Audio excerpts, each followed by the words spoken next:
Welcome to Tales from the Trenches Tuesdays. Today, it is my honor to have Jennifer Johnstone with us.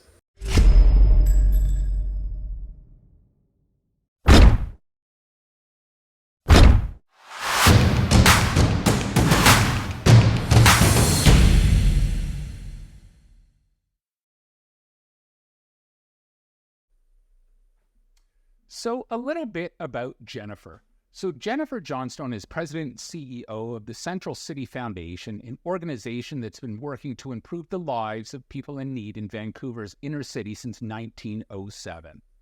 Today, the Central City Foundation is a $50 million foundation that pursues this agenda through community-centered philanthropy rooted in a commitment to truth, justice, and reconciliation. CCF owns innovative, sustainable, social purpose real estate properties and builds relationships with leading community organizations to create the opportunities for investments in community-led solutions. Jennifer's background is in nonprofit management and community resource development. Over the past 30-plus years, she's held key leadership positions with organizations including Van City Community Foundation, Battered Women's Support Services, Vancouver's Status of Women, and Ballet British Columbia. An in-demand speaker and teacher of nonprofit management and innovation, philanthropy and fundraising ethics, social purpose real estate, and inner-city issues, Jennifer is also a leader in the community for her continued mentorship of women and youth.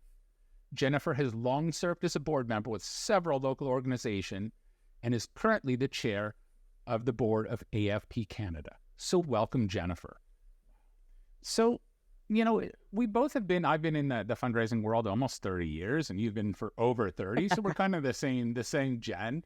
From being a professional in the field, you appreciate certain aspects of our profession. So what's your favorite part about being a fundraising professional? I think it is about exploring that and ongoing constant conversations about the ethics of what we do. That we bring we bring an integrity to this profession, and are guided by a deep sense of self-reflection and personal values assessment. And I think right. So I guess what I'm saying is that's my favorite part of the profession, and I also think it's a critical piece of being a successful fundraiser is to know your values, align your values. And I guess the other piece is that, it is absolutely an area where the opportunity for lifelong learning is infinite. Yes. And not just technical learning, right? There's lots of technical learning, of course, but it's also, you spend your days learning about the challenges that people face, the innovative solutions that people are, and you're constantly getting, learning more about the ways in which charitable organizations are changing the world or struggling or challenged to change the world, and how to then connect that to donors and to. So for me, it's that intentional, self-aware practice rooted in a clear understanding of your ethics, as well as the opportunity for always learning. In fact, sometimes I try to turn that off. It's hard to do. Most definitely. There's so many different opportunities to go and learn that literally you could spend your days, your 40-hour week going and learning stuff, and there's never a lack of education that's out there. Yes. And I'll just say, and the quality of when you say your 40-hour week. Yes. I don't remember that. I don't remember the last 40 hours, but I also know that and I have, as many times in my lifetime, we're now I'm orienting a renewed team at Central City Foundation, and recognizing that actually in this post-pandemic, although COVID is still with us, but perhaps not at the same pandemic levels as it was a couple of years ago. There is a different approach to that balance of life and work, and there is a need to really, I think, develop new models of leadership that are perhaps less hierarchical in order to be more dispersed amongst the folks in an organization, so that we could be closer to that 40 or perhaps even that 30-hour work week that people, that 4-day week that people are looking towards. So and I think it's a generational thing, right? As some of the older generations are retiring, either taking an early retirement a little bit earlier, or just naturally retiring. I think that the generations that are following behind have a different set of work ethos. I think about the Gen Y or the millennials that have always done things as a group, right? All of their projects in schools were done as groups. So it was that whole group building and consensus building and working with others, where when I went to school, it was, this is what I handed in as me, the individual. There was very little group work done. So I think that there's a whole shift as to away from the individual and much more towards the group and group dynamics, and figuring out there's always someone in the group that isn't pulling their weight, or there's always someone that's cracking the whip, and learning to live with those different personalities. So we all have our parts that we love about the job, and then we also have our parts that we just despise, or like, I wish I could get someone else to do this part. What are those parts for you? Oh, that's so interesting. I've just been through a period of time when I'm back being responsible for all aspects of things, and sort of because it's part of it is because for the last some decades, while fundraising is part of what I do, I've also been a CEO. So one of the things I like about that is the variety of tasks and of the nature of tasks. So there's always some drudgery tasks. Sometimes I find those can be the thing that allows me to change my brain during the day from one deeply thought about piece. And so I was trying to think about I guess like everyone, I struggle with the urgency of the needs that we're trying to meet, and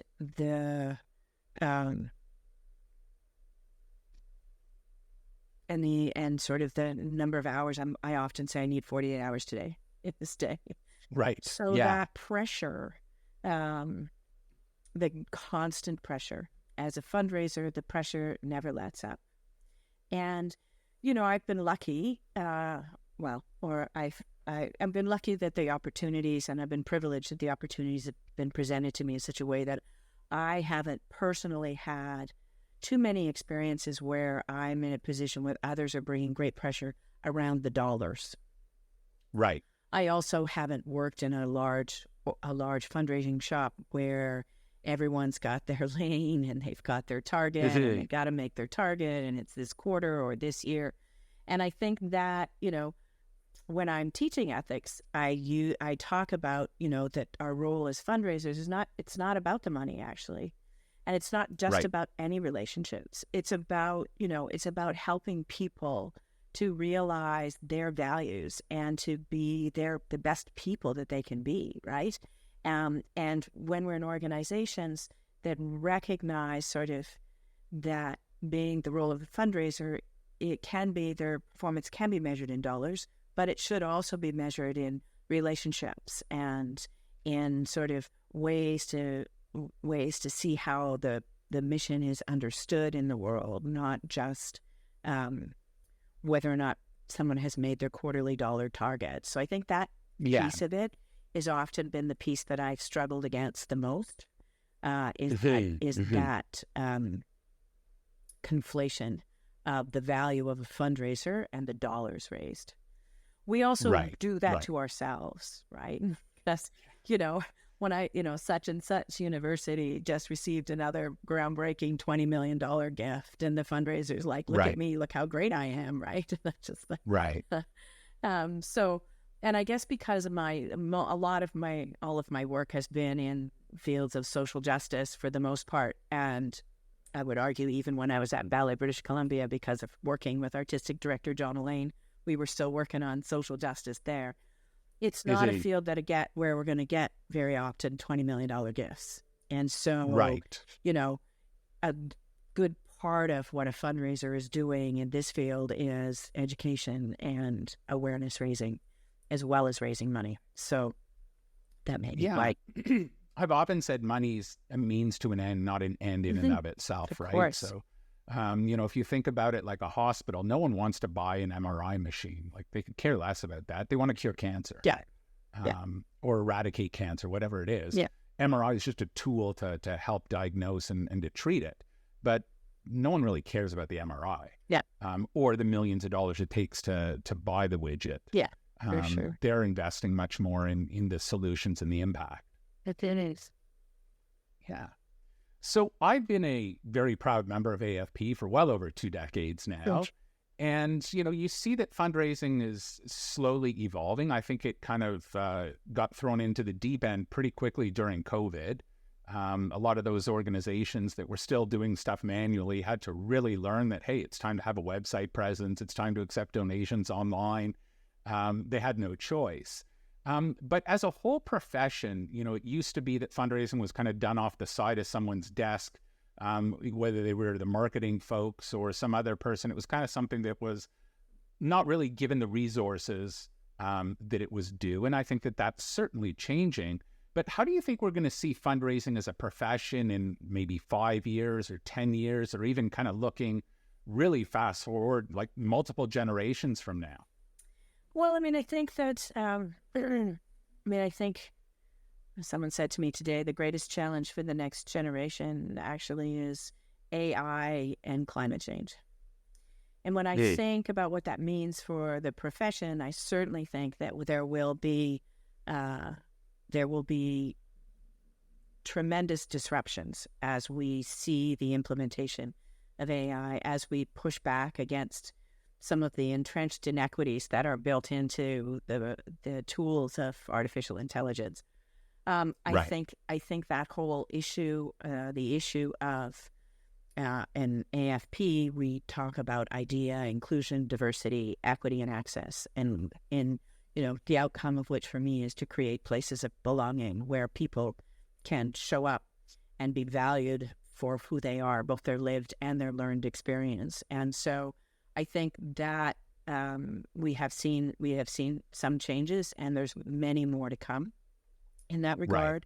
I think that I think that there is one of the outcomes of the lockdown and the pandemic, of course, was growing awareness of inequity and understanding racism and other forms of oppression.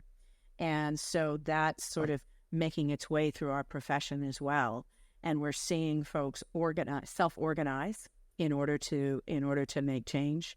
We're seeing a growing, certainly within AFP Canada, there's a tremendous demand for learning and growth related to how to change the way we work and the places where we work, and to address the structured power differentials that exist in our world, and then think about what does that mean in terms of how we begin to try to make philanthropy more equitable. Which we know is if we look at funding that goes towards Indigenous initiatives, for example, it's less than 1%. Right. And I think that the disruptions that are coming in our society with regard to the tremendous disparity in wealth that we have lived through in the last 15 or 20 years, things will be changing.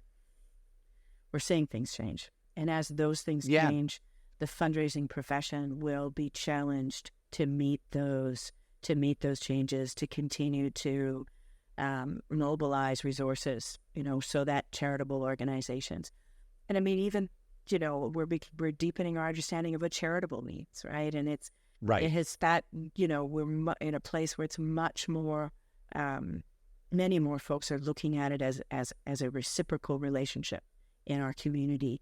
And what does that look like? And much less sort of looking to that personal altruism, and more about how do we, and the issues of like climate change are the ones that, make that necessary, right? We have to come together to figure this out. It isn't in anyone's personal self-interest. It's for all of us. So, and I think while, I recognize that these are challenges that are generational but there's an urgency still today. And so I think, my work, both at AFP and in my own community, is around trying to invite a diversity of lived and learned experience into this practice, and then figure out how to support folks. And again, it's that learn and apply the learning, right? So it isn't simply about saying, come join the conversation. It's about changing the way that we have the conversation. And sometimes maybe it's not even a conversation. It's another way of communicating. Right? And so, and constantly sort of learning and applying that learning to make the changes that we need in order to be relevant and to be effective into the future, as well as ethical. So, I think that there are some issues around not just the origins of wealth, but who holds wealth now, how that is held, how that, I think one of the biggest challenges for fundraisers is figuring out how to encourage folks to release that wealth to be used for these humanity-wide challenges that we face. So, Jennifer, this was absolutely amazing. If folks wanted to get hold of you, how would they go about doing that? I'm on LinkedIn, for sure. I am on Facebook as well. But I am easily found at centralcityfoundation.ca. That is amazing. Thank you so much for joining today, Jennifer. Thank you for this opportunity. This has been a lovely conversation. Don't forget to hit the subscribe button right here.